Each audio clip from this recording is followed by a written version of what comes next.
Drawing things for complete strangers, but my parents will probably watch this, so I guess they're not our strangers completely. Bad art. Yellow, welcome to another episode of Bad Art, where I draw some things and I talk some things and you watch some things and you listen to some things. Okay. Sorry. All right. So today is May 4th. So it's officially Star Wars Day. And normally, I put a little elaborate spoiler warning at the top of the video and be like, oh, spoiler warning, But honestly, we're talking Star Wars. And this franchise has been around for years. It is older than I am, okay? And if you are old enough to be offended or angry that I'm about to spoil this movie for you or movies for you as you are watching this, then shame on you, okay? Because you've had an ample amount of time to watch these movies, and I'm pretty sure they've been spoiled for you just through the spoofs alone, because the movies have been spoofed so many times. So, either way, I'm sure you've seen the movie in some form or fashion. So, let's just get into it. So, Star Wars. My earliest memory of Star Wars, because I'm a big fan. I consider myself a big fan of Star Wars. I don't own like every single toy that came out for it. I don't watch like every single show that comes out for it. I don't buy every single video game, but I still consider myself a big Star Wars fan.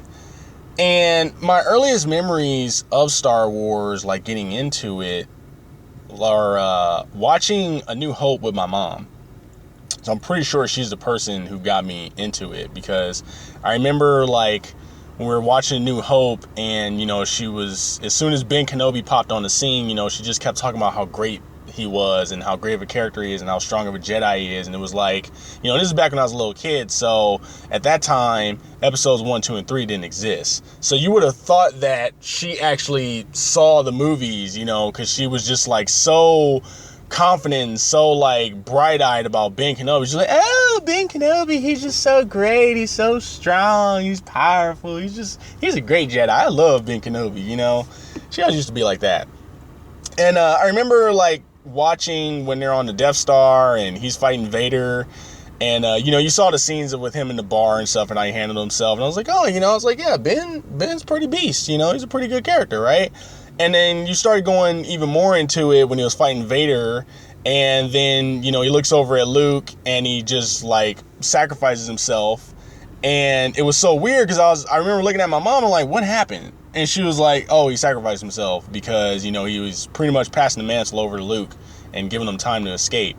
And I was like, well, that sucks, because he was like doing his thing, man. I wanted to see more of him, and it sucks that he ended up killing himself, and but I eventually got over it. But as a kid, I was really pissed off that happened.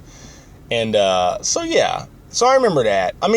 That's my earliest memory of it. So unless someone tells me otherwise, my mom is who got me into Star Wars. My mom got me into a lot of things with movies. With movies in general, she's got me into that kind of stuff. So, that's her ball. That's her ballpark.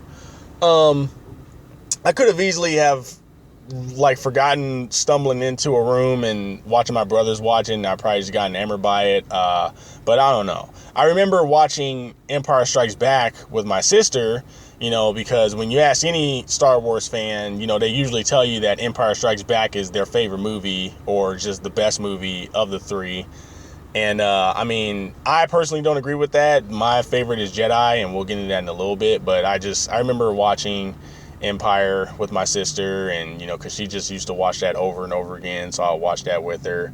But yeah, my favorite of the original three was Return of the Jedi, just because there was so much that was going on in that movie. Like, that was the movie where Luke finally just wasn't like this sniveling little farm boy, and he was like just this full-blown Jedi master. He had his own lightsaber built, and You know, he's dressed up in all black, you know, and he walks into Jabba's palace, just completely aware of the situation, got everything under control, you know, frees Leia, frees Han, gets the droids, like, just gets everybody out of there, you know, classic Ben Kenobi fashion, you know. He was a good Padawan to Ben Kenobi, and it all culminated into Return of the Jedi.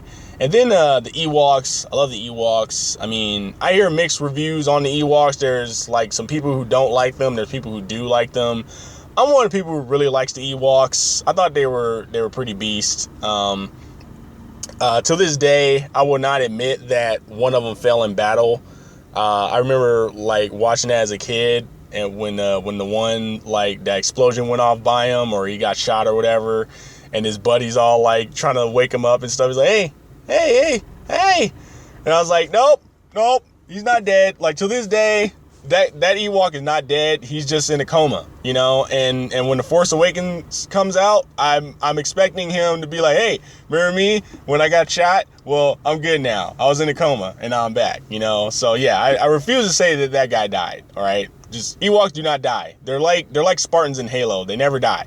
Okay, they're just missing in action, and he's missing right now in the hospital ward in Endor. And but yeah, and then another thing with Return of the Jedi was like that battle in the end. Like, I love the way, like, how they balance everything, where you had Luke fighting Vader on was he on a Death Star or was he on a Star Destroyer? I think he was on a Star Destroyer. He was like on the Super Star Destroyer or something. Yeah, because they were looking out the window at the battle with Lando and them, you know, and that's when the Emperor's all like, oh, I believe the shields will be completely operational. You know, but whatever. But yeah, you know, you had that fight going on with Luke and his dad, and then you had Lando and the rest of the Rebel fleet, like, you know, trying to fend off the Empire so they can get into the Death Star and blow it up, you know. And then you had Han and company down on Endor, you know, trying to get the shields down with the Ewoks and stuff. Like, it was so good, and I like the way they juggled that, you know. And they did that in the later movies too. So I really like the way they put all that stuff together, and just Endor in general. Like, that whole scene with the speeder bikes, like, it was beautiful how that looked, and there was just so much going on. So like, when I'm ever asked, or when I ever think about like what was the best Star Wars movie, Return of the Jedi just always just is my favorite. Just continues to be. Maybe that'll change when The Force Awakens comes out, but you know, till then it is still Return of the Jedi. And yeah, man. So what else was there about Star Wars that we can talk about? You know, I mean, you know, Empire, I'm not saying Empire was bad. You know, I'm just saying that, you know, it's the go-to for everybody. And don't get me wrong, a lot of things happen in Empire. You know, you got Boba Fett, you know, you got Vader dropping a bomb on Luke. The big thing that the good guys lost. And like back in the day, that was just unheard of, you know. So I completely respect that. I completely appreciate all that in Empire, you know. Han getting frozen in carbonite and stuff, like, completely, like, no, I know. But for me, like, I'm just, Return of the Jedi, I'm just repeating myself. So, you know, one of the things I like too about Star Wars was when they did the special edition movies, where George came back and added in some deleted scenes with some effects, you know, because at that time he thought the special effects were up to par with what he wanted to do. I really appreciate him doing that, because that got me a little closer to the experience that my brothers and my parents went through when they first saw Star Wars. Like, I remember my uncle telling me a story about how when A New Hope first came out, and he got tickets for everyone to go see it, like him, my parents, and my brothers, and, you know, they got the whole row saved for everybody to sit down and watch the movie. And at that time, my brothers are like notoriously known for just being like just very bad children, you know, when they were little, you know, just, I mean, they were regular children, you know, running around, getting into trouble, fighting each other and stuff. But like, he always just talks about how bad they were, you know, compared to how they are now. And he was just telling me how, like, he got everybody sat down, and before the previews even started in the movie, like, he just stood up in front of them and was like, okay, look, Okay, this movie is very important to me. Been waiting a long time for this. This is a very big deal. Don't screw this up. Okay? Sit down, shut up, watch the movie. You gotta go to the bathroom, get up and go to the bathroom and come right back. The only thing you should be saying in the middle of this movie is that you want some popcorn or you want something to drink. And that's it. Other than that, sit down and shut up. Okay? And it's just, I always find that so funny when he tells me that story. So I was like, sometimes I wish I could have been there.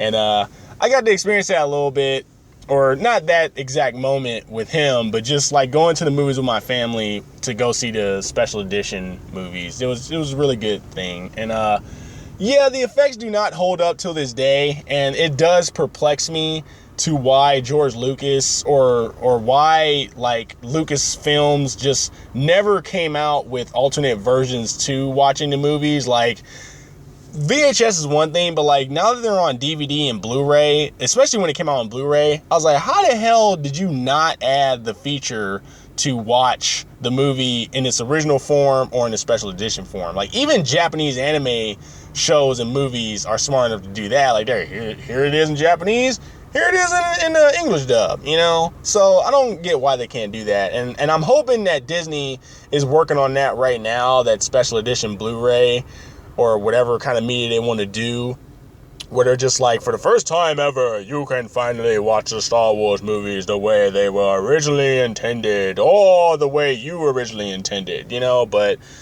it's not like detrimental. It does suck. The effects don't hold up. It looks kind of weird now when you watch it, but it doesn't like ruin the entire movie for me. You know, it's a couple seconds of getting through some things, and not all of the features are that bad. So, you know, I stick through it.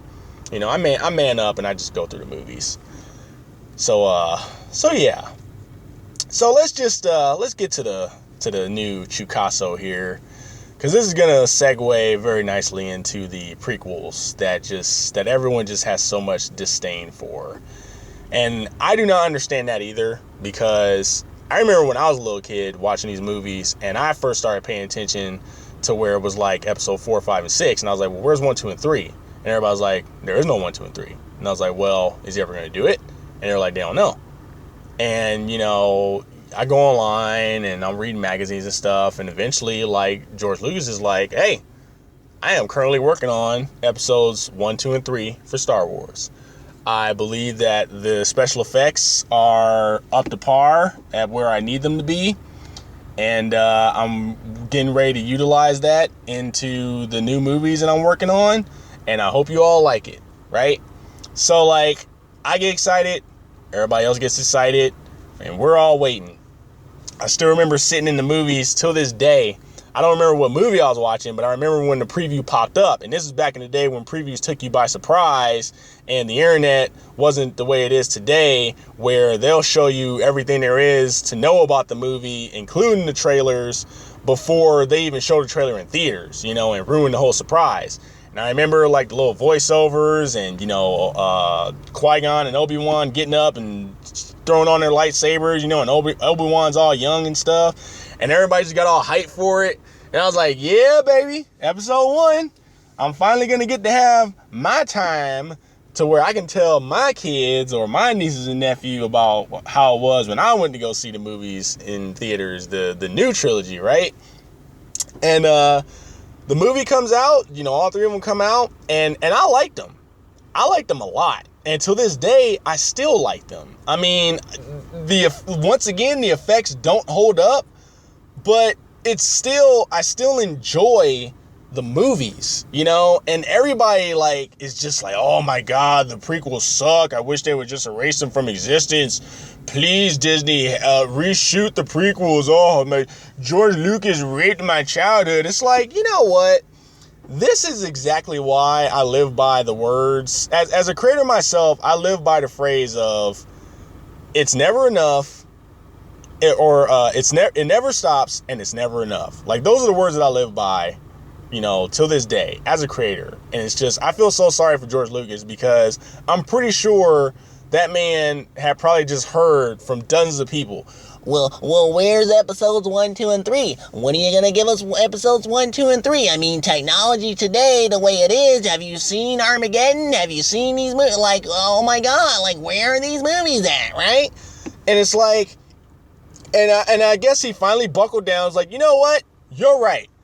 I'm going to give you 1, 2, and 3. Technology has come a long way in special effects. I'm going to do it, right? I'm going to give everybody what they've been asking for. And everybody's like, oh, thank you, George Lucas. Thank you. We love you. Pee on me, please. And then he puts out the movies. And all of a sudden, everybody's like, oh, screw you, George Lucas. You raped my childhood. The midichlorians. How dare you, midichlorians? The stormtroopers are clones? Oh, how dare you? You just ruined everything for me. Like, why would you do that? And it's like, I'm surprised that man did not go into an office and blow his brains out, you know, and kudos to him for not doing that. So George Lucas, if you or your family members or friends ever like stumble upon this video, I just want to tell you, sir, I salute you and I thank you for coming out with episodes 1, 2, and 3 and giving me that moment. Now, I'm not saying that they're perfect. You know, I mean, out of all 3, the first one was the best one to me just because it's got my boy Darth Maul in it. I mean, let's be honest here. I mean, Vader's cool, but Darth Maul is my Darth Vader, okay? Like, that man was ruthless. You know, Vader had a soft spot. You know, his son brought him back from the dark side. I mean, you can't even officially say that Darth Vader was on the dark side, you know, because when Luke got into the equation, he just got all thrown off. You know, the Death Star was getting blown up around him, and, you know, all kinds of things were going wrong when Luke stepped onto the scene with Vader, you know? But Maul, I mean, that man let his guard down once, and yeah, he paid for it. But before that, he was ruthless. He was cutthroat. The man took on 2 Jedi at the same time, okay? It doesn't get any more badass than that. I'm sorry. But, you know, I liked episode 1 just because, you know, the effects were crazy, but they weren't as crazy as they got with episodes 2 and 3. But, you know, I like the whole story of it. I like the pod racing. You know, yeah, Jar Jar Binks was annoying, but not to the point where I'm just like, oh, it's just racist. I can't even watch this character. They should erase this character from existence. No, I didn't get any of that. I just thought he was an annoying character. But, you know, I did like the world that they created for him, like where he was from, the Gungans and stuff like that, and, you know, the Gungan homeworld underwater, which is pretty much like Atlantis or something. But, you know, I liked the pod racing. I liked how they, you know, the one thing about the prequels is like they did explain a lot of things. Like they explained what the Force was, and whether you like it or not, they explained it. I mean, who am I to go to George Lucas and say, no, it's not midichlorians. That's not what the Force is. How dare you do that? The man made Star Wars. Like, I'm not gonna argue with that. I'm not saying you have to agree with it. I'm just saying, like, you can't question his judgment, you know? I mean, what he does with Star Wars is law. I'm sorry. It's just what it is.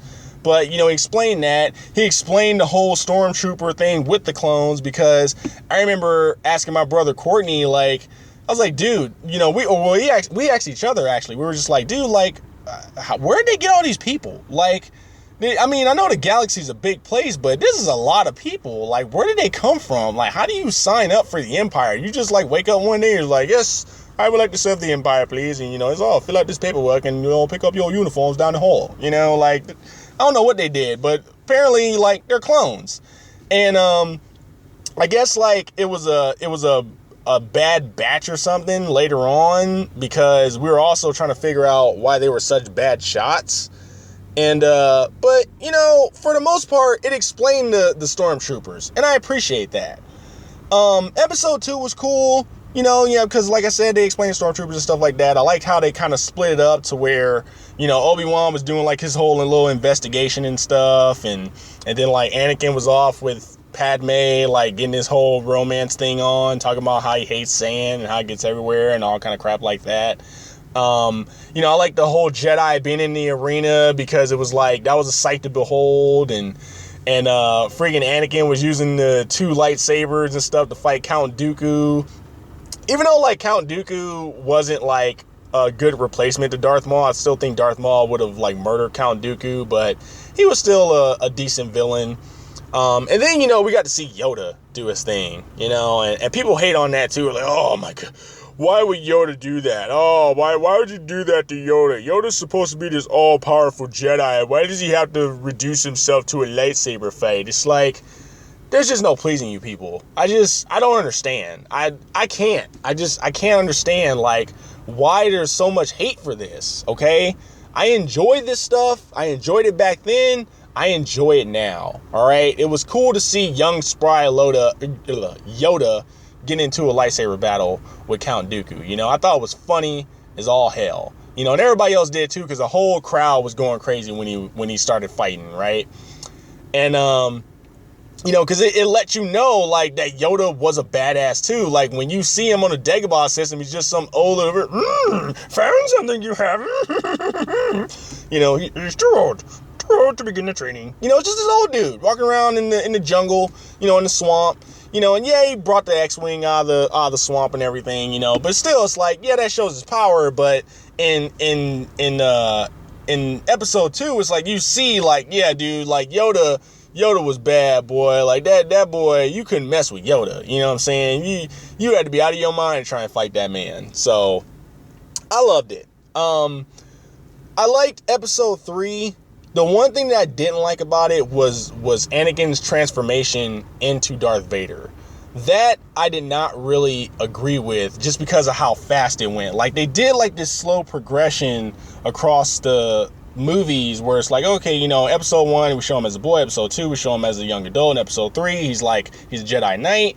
And it's like, you're kind of seeing that progression, and they were making like good progress with it, but then it's like he eventually just snapped and just immediately went over to like killing you know, Mace Windu and stuff, and then like went to go kill younglings and everything like that. Like, I could see him killing Mace Windu just out of reaction to be like, no, you know, I need the Emperor, you know, because he's gonna help me like bring Padme back if she dies and stuff like that during childbirth, you know. And it's like, I get why how he killed Mace, but like, to him to go from that to killing like little kids and stuff, especially since like he's about to have kids himself. Because didn't he know that she was pregnant? I can't remember if he did or not. Oh, man. Didn't Obi-Wan tell him? Because he was like choking Padme. And I think that was when Obi-Wan came and he was like, hey, man. He was like, she's pregnant, dude. And he was like, what?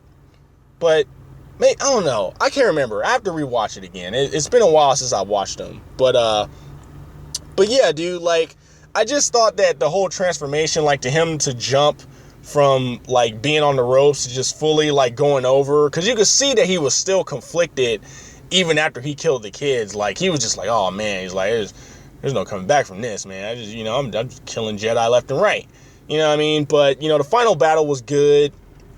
You know, and I like the way it just led into episode 4. Like, it was so futuristic and so shiny looking in the first 3 episodes, and then like how they immediately get everything to match the look of episodes 4, 5, and 6. I thought that was really amazing how they did that. So yeah, man, you know, it's just stop hating on the prequel so much, you know. And I am excited for The Force Awakens. I think J.J. Abrams is a very good director, very good writer and producer. Like, if you think back to movies that he's done that I really enjoy, like Joyride, I really enjoyed that movie. You know, I like Mission Impossible 3. More importantly, I like Star Trek 1 and 2, the movies he did, because I'm not a Star Trek guy. And when he did the Star Trek movies, like, I was actually interested in seeing them, and I went to go watch them, and I was like, these are actually really good movies. And I mean, yeah, they may not be the Star Trek that fans know or that the Trekkies know and love, but I mean, I personally was into the movies I was watching. And the fact that he wasn't a Star Trek fan himself and able to accomplish that, I thought was pretty good. And he was like, yeah, he's like, I'd rather do Star Wars, but you know, I decided to do Star Trek because I couldn't do Star Wars at the time. And now he's doing it. So I really want to see what he's got planned for the Star Wars movies. And so yeah, I'm very excited for The Force Awakens. I'm very excited to see what he does. And I mean, I haven't watched the previews yet. As you know, if you paid attention to the earlier video, I don't watch previews anymore, and I'm doing my best to just black out from this movie and not know that much about it. It's really hard to do because, I mean, you could go on the internet and look up recipes on how to make some carrot cake cookies, and there'll be an ad that pops up like, hey, did you see the previews for The Force Awakens? Well, here it is, by gone it. You know, so it's a little hard to avoid it, but I'm doing it. I'm doing a pretty good job. I still haven't seen the previews. I've seen snippets of it because it'll like play in the background of some other video or or whatever, or they'll sneak it at me. But for the most part, I have not sat down and watched a preview. I've heard the previews. The score sounds amazing, as usual. Sounds up to par with Star Wars, but, you know, I still have yet to watch it. So that's going to be about it, man. I've gone on long enough. I've rambled long enough. Let you go on about your day. And I hope you have a good one. Hope you enjoy the art. You know what to do. Like, dislike, do what you like. Whether you agree or disagree, leave a comment down below. And, you know, hit me up on Twitter at the Chewels, TheeChewels. And I guess I will see you on the next one. All right. That was bad, but it could have been worse. Worse. And I'm out.